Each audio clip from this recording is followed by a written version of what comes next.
Pandas for e-commerce, analyzing orders, customers, and products. A complete, standalone tutorial will build 3 related synthetic tables, merge them, and find top products and top customers with Pandas. No prior Pandas experience needed. Let's jump straight in. Running the cell now. Before you start, open a new Jupyter notebook in VS Code and select your Python interpreter as the kernel. If Pandas isn't installed yet, open a terminal in VS Code and run pip install pandas. Running the cell now. Once your kernel is selected, you're ready to go. And if this series is useful to you, subscribing now means the next dataset lands in your feed automatically. Let's dive in. Part 1. Building the dataset. Running the cell now. We import Pandas as PD. We also import numpy, which we'll use to generate random customers, products, and orders. We print the installed Pandas version to confirm everything works. Running the cell now. This output shows the version of the Pandas library being used, which is 2.3.0. Knowing the library version is important in this lesson because it ensures compatibility and access to the latest features while building and manipulating datasets. Always start by confirming your tools are up to date for smooth coding ahead. A real online store's data lives in several related tables. We'll model that properly, starting with customers and products. Building the customers and products tables. Running the cell now. A seeded random generator, so this store is exactly reproducible.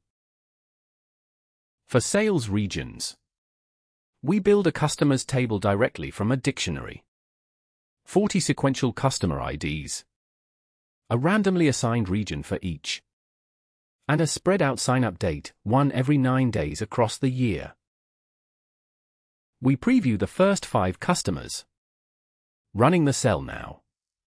Here, the output shows the first 5 rows of our customers table, which includes 3 key columns, a unique customer underscore ID, a randomly assigned region from 4 options, and a sign-up underscore date spaced evenly every 9 days.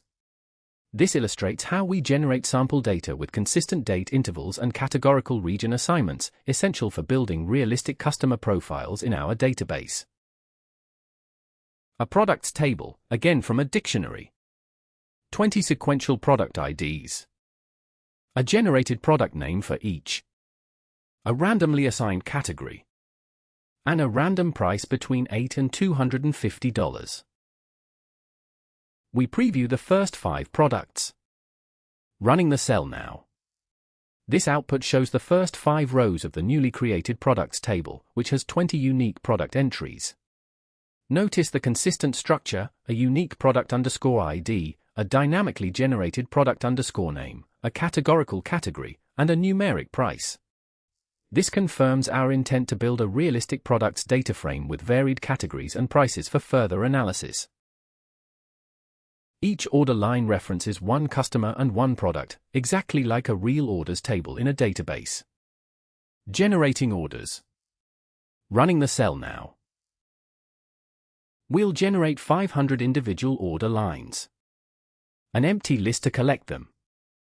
A range of 200 possible order dates to draw from. We loop once per order. Picking a random existing customer. A random existing product. A random quantity between 1 and 4. And a random date. Appending the finished row. We build a data frame from every row, naming each column. We print the shape, 500 rows, 5 columns. Running the cell now. The output, 500, 5, confirms that the code successfully generated a data frame with 500 rows and 5 columns, representing 500 simulated orders. This matches the intent to create a realistic orders dataset with key details like order IDs, customer IDs, product IDs, quantities, and order dates. Noticing the shape ensures the data structure is correctly formed for further analysis or processing. We save customers to its own CSV file. Products to a second file. and orders to a third, exactly like 3 related exports from a real store's database. We read customers back in, parsing its date column. We read products back in. We read orders back in, parsing its date column too. Head previews the first 5 order lines. Running the cell now. This output shows the first few rows of the orders data frame after saving and reloading the CSV files, demonstrating that data types like dates are correctly preserved with parse_dates. Notice key columns such as order_ID, customer_ID, product_ID, quantity, and order_date, which together represent individual purchase events, essential for tracking order details in subsequent analysis or simulations. This step confirms data integrity before proceeding with order generation in the lesson. Part 2. First look at the data. Running the cell now. 40 customers, 3 columns. 20 products, 4 columns. 500 order lines, 5 columns, 3 separate tables, each with its own shape. Running the cell now. Here, we see the shape of each dataset printed out, showing the number of rows and columns, 40 customers with 3 attributes, 20 products with 4 attributes, and 500 orders with 5 attributes. This quick overview helps us understand the size and structure of each table before we dive deeper into analysis, ensuring we know what data we're working with. Info on the orders table shows every column's type and non-null count. Everything is fully populated, since this is a already clean dataset. Running the cell now. This output shows a quick summary of the orders data frame, confirming it has 500 rows and 5 columns, all fully populated with no missing values. Notice the data types, for integer columns representing IDs and quantities, plus 1 date-time column for order dates, which is key for any time-based analysis later.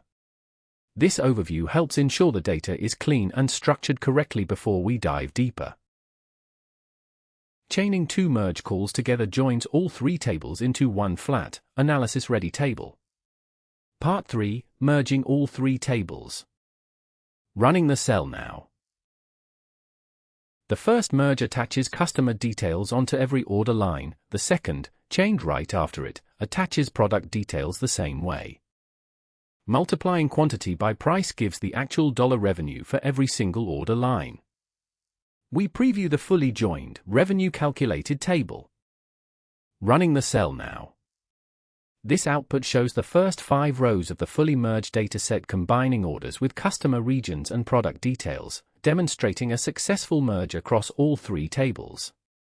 Notice the new revenue column, calculated by multiplying quantity and price, which adds valuable insight into sales value per order.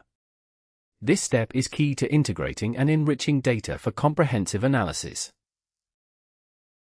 Shape confirms we still have exactly 500 rows. A left merge never drops or duplicates rows when every key matches, which is exactly what we want. Summing ISNA across the entire table confirms 0 missing values anywhere after both merges. Running the cell now. Here, the output, 511, confirms that the merged table full_orders has 500 rows and 11 columns, showing that all data from the 3 tables combined correctly. The 0 missing values, 0, indicate a clean merge without any lost or unmatched data, which is essential when consolidating datasets to ensure complete and reliable analysis. With everything merged and revenue calculated, ranking products or customers is just a group B away. Part 4. Top products and top customers. Running the cell now. Grouping by product name, summing revenue, and sorting highest first, then keeping just the top 5. We display the best-selling products by total revenue. Running the cell now. This output shows the top 5 products ranked by total revenue, highlighting product B1 as the highest earner with over $16,700. By grouping and summing revenue by product, the code helps identify which products drive the most income, aligning with the lesson goal of analyzing top products for business insights. Notice the clear descending order that makes it easy to compare their contribution at a glance. Grouping by both customer and region at once keeps the region label attached, summing and counting revenue in one ag call, then reset_index turns the group keys back into plain columns. We rename the columns to something more readable. Sorting by total spend, highest first, and keeping the top 5.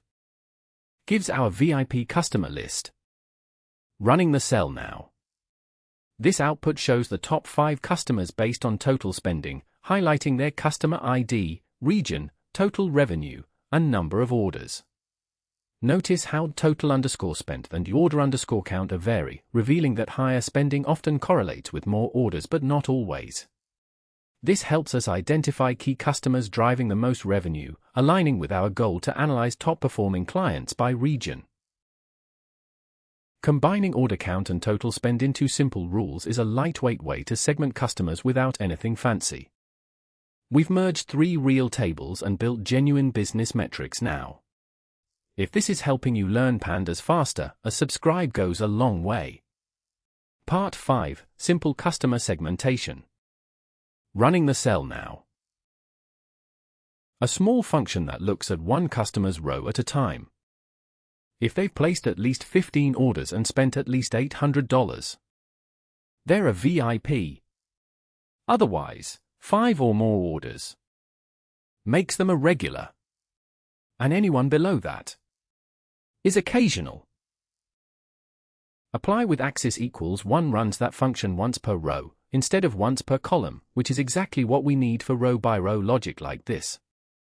Value_count shows how many customers landed in each segment. Running the cell now. Here, the code segments customers based on their order count and total spending, labeling them as a VIP, regular, or occasional. The output shows that most customers fall into the regular category, with 28 customers, while 12 are a VIP. Notice that no occasional segment appears, indicating the current dataset primarily includes more engaged customers, aligning well with the goal of identifying key customer groups for targeted marketing. Grouping by segment and computing both the average and total spend per group. We display the resulting segment-level summary. Running the cell now. This output summarizes total spending by customer segment, showing both the average, mean, and overall, sum, amount spent. Notice that VIP customers have a higher mean spend, indicating they typically spend more per purchase, while the regular segment contributes more to total revenue due to their larger numbers.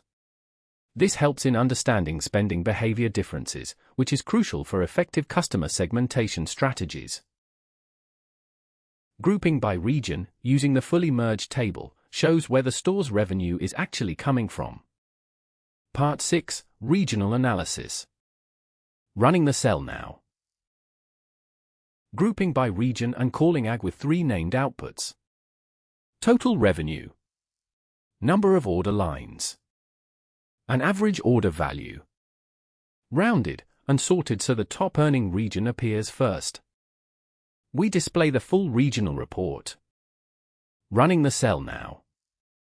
This summary table shows the total revenue, number of orders, and average order value by region, revealing that the East region leads in total revenue and order count.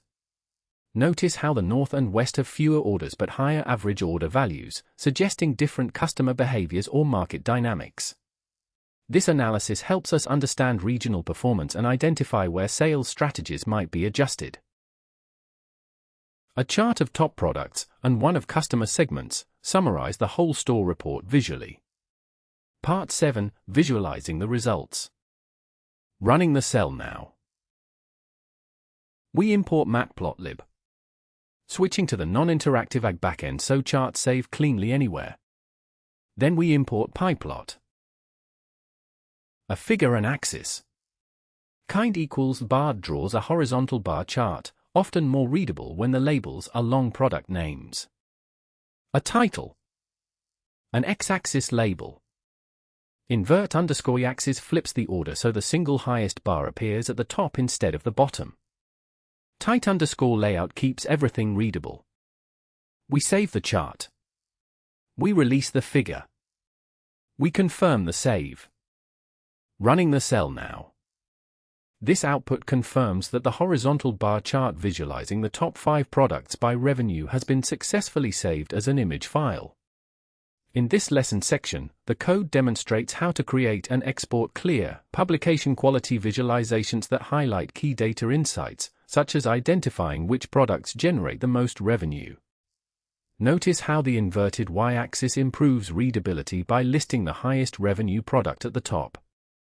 Opening the real saved chart directly, confirming it genuinely landed on disk exactly as it looked in the notebook.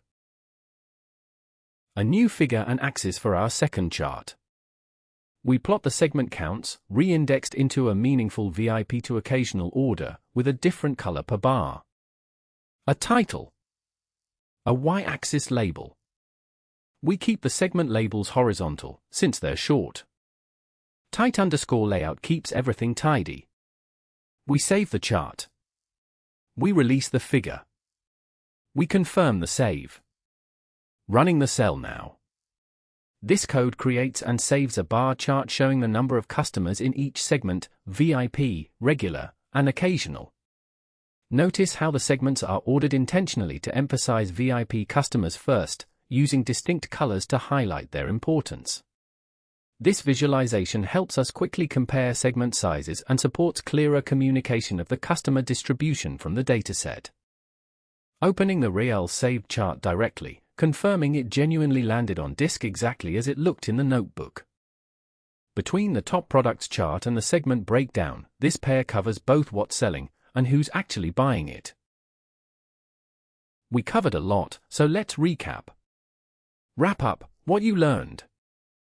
Building 3 related synthetic tables and saving them as separate CSV files, like a real store's database export.